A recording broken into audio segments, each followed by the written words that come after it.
Muitas vezes, a violência entre parceiros está mais perto do que imaginamos. Às vezes ela é nítida, bem diante dos nossos olhos, mas em muitas outras vezes ela é de certa forma encoberta, velada, disfarçada de pequenas desavenças ou dos famosos Ele é assim mesmo. é da natureza dela. Ele tem personalidade forte. Hoje, no segundo episódio do nosso Como Surgiu, vamos tratar uma das leis que derivaram de acontecimentos mais famosos na nossa sociedade, a Lei Maria da Penha. Sabe de onde ela veio? Quais os fatos que a antecederam? O que ela modificou? Vem comigo pra gente entrar nesse assunto de cabeça.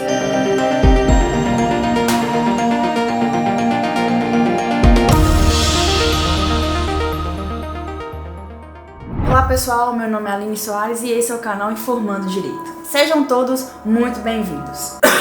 Maria da Penha Maia Fernandes é uma farmacêutica brasileira do estado do Ceará que conheceu seu marido enquanto estudava na USP em 1974, Marco Antônio Heredia Viveiros, um colombiano que morava no Brasil. Ela fazia mestrado em farmácia e ele cursava pós-graduação em economia. No início do relacionamento, Marco Antônio se mostrou uma pessoa carinhosa, o que foi mudando no decorrer dos anos. E no ano de 1976, Maria da Penha e Marco Antônio então se casaram e tiveram 3 filhas. As agressões começaram quando seu marido, Marco Antônio, conseguiu a cidadania brasileira e adquiriu assim uma estabilidade econômica e profissional. A cidadania ou naturalização concede aos estrangeiros os mesmos direitos que os brasileiros natos, ou seja, os mesmos direitos de quem nasce no Brasil, exceto ocupar alguns cargos, mas isso é assunto para outro vídeo. Voltando ao caso, os primeiros atos de violência começaram com o comportamento explosivo dele com a esposa e as filhas, ficando cada vez mais intolerante. Desse momento em diante, o medo passou a ser companhia constante na vida de Maria da Penha. No ano de 1983, as agressões chegaram ao extremo. Marco Antônio tentou matá-la com um tiro de espingarda. O tiro atingiu a coluna de Maria, deixando-a paraplégica. Diante desse ato cruel, ela ficou hospitalizada e passou por 2 cirurgias. Maria ficou 4 meses fora de casa. Ao retornar, Marco Antônio a deixou em cárcere privado por 15 dias. Para quem não sabe, cárcere privado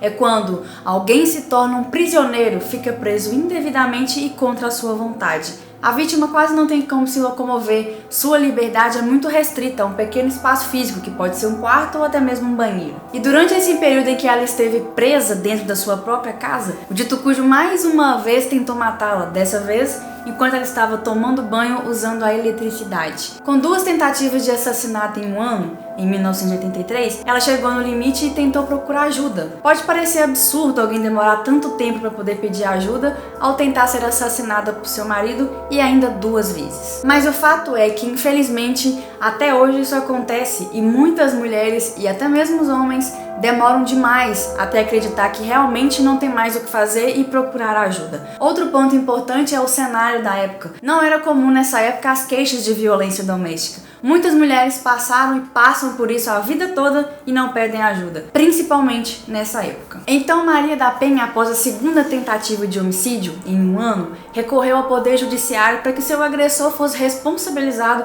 pelo que tinha feito a ela. No entanto, esse processo foi marcado por uma demora assustadora e acompanhada da ineficácia do Poder Judiciário, porque seu agressor continuava em liberdade. Essa demora se deu em razão de recursos e a lentidão natural mesmo da justiça. O caso se arrastou no judiciário por 17 anos sem sentença definitiva e sem uma medida de proteção efetiva em relação à vítima. Vendo que as decisões judiciais dadas a seu caso se mostraram inúteis e com medo de que ele tentasse novamente tirar a sua vida, ela tomou uma medida mais drástica e recorreu à Corte Interamericana da OEA. A Corte Interamericana é composta por 7 juízes nacionais dos Estados membros da Organização dos Estados Americanos, eleitos através de votação secreta da maioria absoluta dos Estados partes da Convenção. Os eleitos possuem mandato de 6 anos, podendo ser reeleitos por uma vez, sendo proibida a eleição de 2 juízes da mesma nacionalidade. Em 1988, esse caso teve uma repercussão internacional,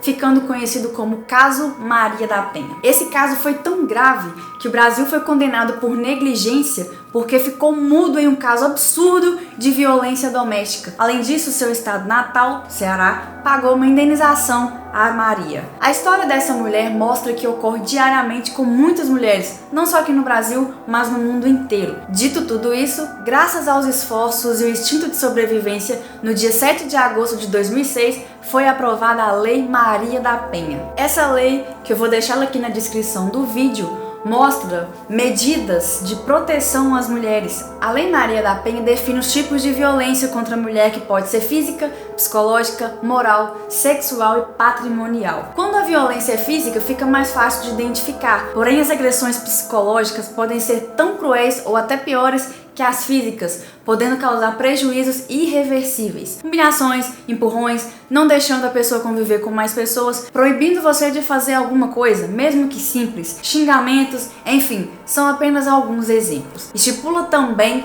regras quanto à assistência da mulher em situação de violência doméstica, bem como as medidas protetivas, como o afastamento do lar. Ela é uma forma de combater a violência contra as mulheres. Pois bem, pessoal, essa é apenas uma das histórias tristes do nosso Brasilzão, mas que por causa da coragem dessa mulher, uma lei foi criada e ela deixará um legado para todas as brasileiras que também são afetadas quando uma mulher é vítima de violência. Jamais desista de pedir ajuda e jamais subestime o perigo de alguma situação, nem subestime pequenas agressões, seja física ou verbal. Quase todos os casos de feminicídio entre os companheiros começam com pequenas agressões e inofensivas ofensas. Espero de verdade que ninguém que esteja assistindo esse vídeo precise ou vá precisar dessa lei. Mas caso precise e for vítima de violência, qualquer que seja ela e em qualquer nível, não deixe de registrar um boletim de ocorrência civil ou disco 180. Busque sempre o auxílio de um advogado ou defensoria pública ou Ministério Público. Espero que tenham gostado desse vídeo. Comente aqui se vocês gostam desse tipo de assunto e coloquem nos comentários as leis que querem que eu faça vídeos de origem como esse. Comentem também possíveis experiências, opiniões, críticas e sugestões. Compartilhe esse vídeo com todo mundo e não se esqueça de se inscrever no canal e acionar as notificações. Muito obrigada por ter chegado até aqui e até o próximo vídeo.